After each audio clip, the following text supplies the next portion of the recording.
संजय रावत जी तो मुझे लगता है कि कहीं पागल ना हो जाएं और क्योंकि सरकार गई है और पूरे बहुमत से सरकार गई है। आज अगर असली शिवसेना है तो एक नाथ शिंदे जी है हमारे जो चीफ मिनिस्टर हैं। आप तो कहीं शिवसेना के लायक भी नहीं है। कम से कम आप बोलते हो, मैंने सुना है कई बार आपकी डिबेट में कि आप अपने बाप का नाम लीजिए।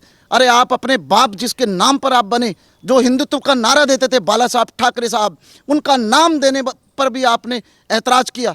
उनकी एक प्रेस कॉन्फ्रेंस में, आप अपनी प्रेस कॉन्फ्रेंस में मुझे बाला साहब ठाकरे की फोटो दिखा दीजिए। मैं तो कहता हूं कि शिवसेना का अगर किसी ने नाश किया है, सर्वनाश किया है, तो वो संजय रावत ने किया है। और आप अब जो राष्ट्रपति को भी आप समर्थन दे रहे हैं ना जनाब, ये मैं बताना चाहता हूं आपको, अब आपको कोई और रास्ता नहीं मिल रहा है।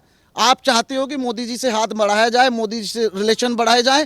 नमस्कार, स्वागत है आपका हमारे चैनल पर। एकनाथ शिंदे की सरकार को लेकर फिर एक बार बौखलाहट सामने आई है उद्धव ठाकरे के गुट के नेता संजय राउत की। और संजय राउत का कहना है कि एकनाथ शिंदे की सरकार जो है वो अस्तित्व में नहीं है और राज्यपाल कहाँ गायब हैं किसी को नहीं पता। हमारे साथ मौजूद हैं शकील सैफी जी, जो कि रहने वाले मुंबई के ही हैं। इनसे बात करेंगे हम कि 2.5 साल उद्धव ठाकरे की सरकार ने कितना काम किया और आज अगर जिस तरीके से बौखलाहट सामने आ रही है संजय राउत की एकनाथ शिंदे की सरकार को, किस तरीके से देख रहे हैं सर, जो कि महाराष्ट्र के ही रहने वाले हैं, मुंबई में घर है, इन्होंने राजनीति अच्छी तरीके से देखी है महाराष्ट्र की, तो इस पूरे मामले पर कैसे देख रहे हैं सर किस तरीके से देख रहे हैं? 2.5 साल बाद उद्धव ठाकरे की सरकार गिर चुकी है, एकनाथ शिंदे की सरकार बन गई है और अब संजय राउत की बौखलाहट दिन प्रतिदिन बढ़ती जा रही है। देखिए, संजय रावत जी तो मुझे लगता है कि कहीं पागल ना हो जाएं और क्योंकि सरकार गई है और पूरे बहुमत से सरकार गई है।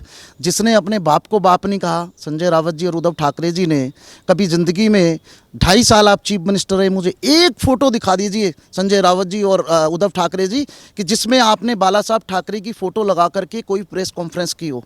आज एकनाथ जी हमारे जो चीफ मिनिस्टर हैं, जो फुल बहुमत से चीफ मिनिस्टर बने हैं, आज वो देखिए बाला साहब ठाकरे की फ़ोटो लगाकर, सबकी फ़ोटो लगाकर के लोगों का काम कर रहे हैं, लोगों के।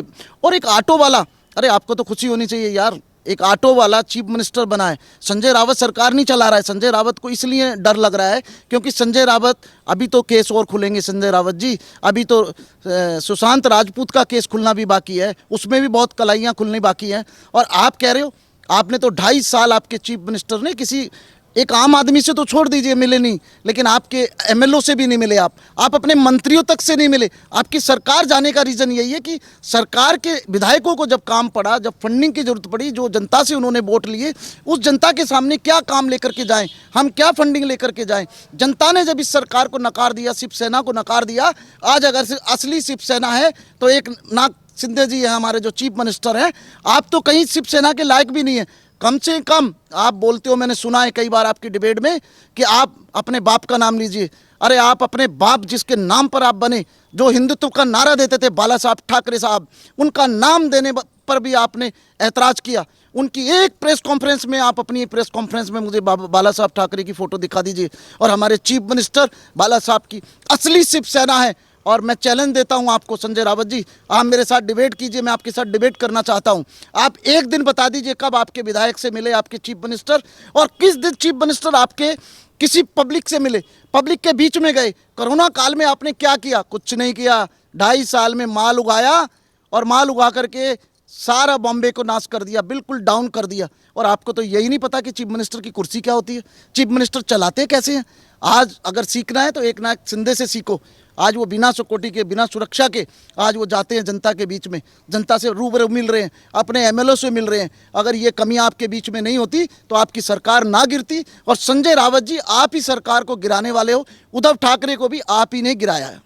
अब क्या होगा, क्योंकि एमवीए सरकार गिर चुकी है, महाराष्ट्र में बौखलाहट दिन प्रतिदिन बढ़ती जा रही है संजय राउत की।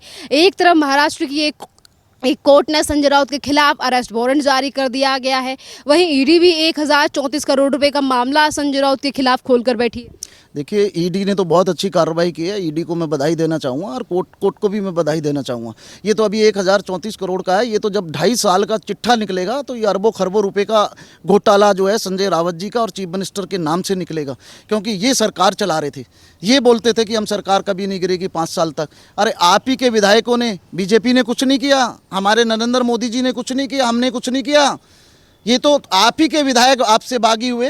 जब आप विधायक से नहीं मिलोगे, जिस जनता ने आपको वोट दी, आप उस जनता की वोट के लिए नहीं जाओगे, उसके काम नहीं करोगे, आपके विधायक काम नहीं करेंगे, तो कहाँ से आएगी सरकार।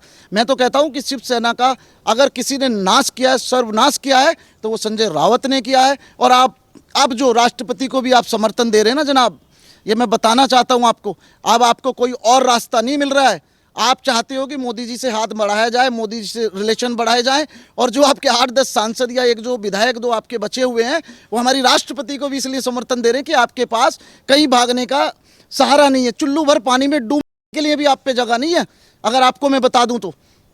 महाराष्ट्र की इन तमाम चीज़ों को लेकर जनता का कहना है कि आज अगर एकनाथ शिंदे की सरकार बनी है तो कभी कहा जाता है कि शिवसेना के मुख्यमंत्री नहीं है एकनाथ शिंदे, और कभी कहा जाता है कि सरकार जो है वो अगले 6 महीनों में गिर जाएगी। देखिए संजय रावत जी, और जिसको भी ये गलतफहमी हो, तो मैं बताना चाहता हूँ, मैं भी महाराष्ट्र की जमी से हूँ और ज़िला भुसावल में मैं रहता हूँ, बॉम्बे में भी मेरा घर है। तो मैं ये बताना चाहता हूँ कि आप ये भूल जाइए कि 6 महीने में तो क्या, आने वाले 10 साल तक ही सरकार चलेगी, क्योंकि 2.5 साल तो सरकार अपने पूरे करेगी और 5 साल मोदी जी के नाम पे और शिंदे जी के नाम पे हम दोबारा से सरकार बनाएंगे। इस बार आपकी जमानतें जब्त होंगी, आपके लोगों की जमानतें जब्त होंगी।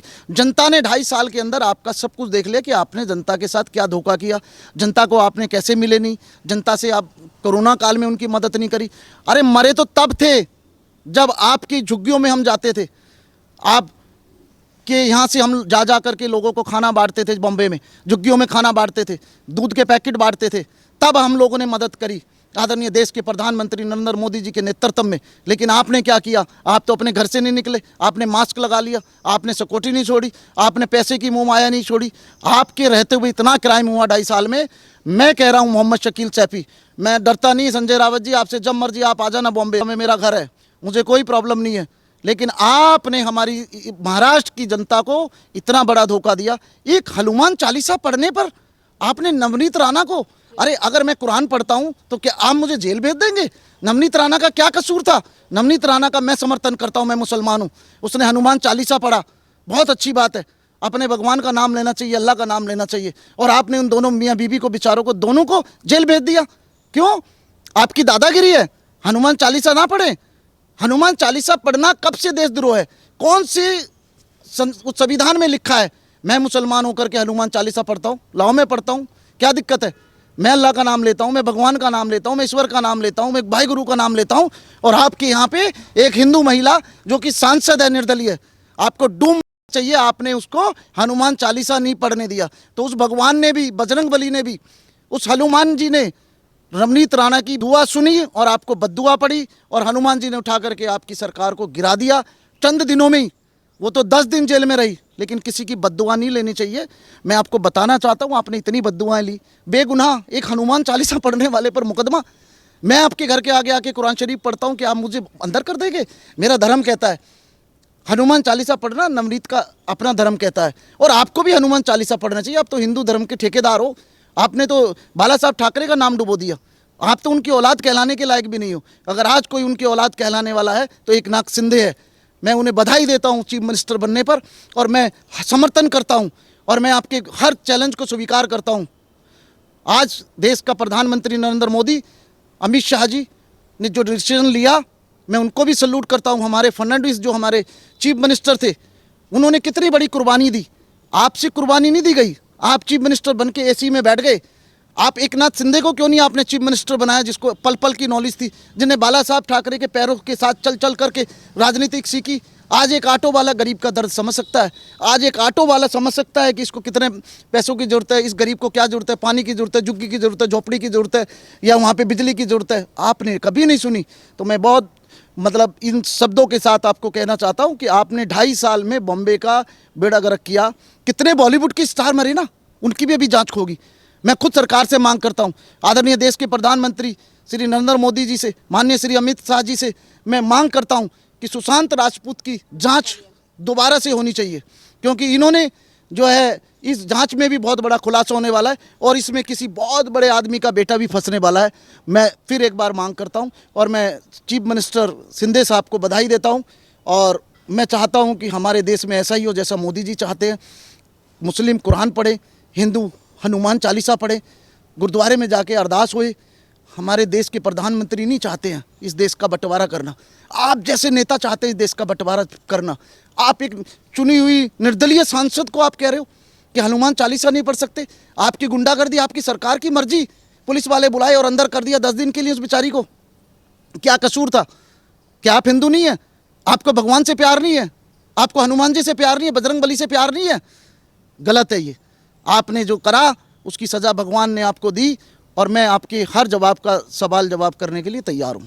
संजय राउत ने इन्हीं चीज़ों के बीच में इन चीज़ों का भी जिक्र किया है कि महाराष्ट्र में पिछले एक हफ्ते से बारिश हो रही है, हैजे की बीमारी फैल रही है, तमाम लोगों की मौत हो रही है, राज्यपाल पता नहीं कहाँ गायब हैं। राज्यपाल जी वहीं पर है और हमारे जो चीफ मिनिस्टर हैं एकनाथ जी और जो स्वास्थ्य मंत्रालय है वहाँ पे सब जगह जगह झुग्गियों में जाकर के, जगह जगह घरों में जाकर के, हर जगह जाकर के पूरी सहायता की जा रही है।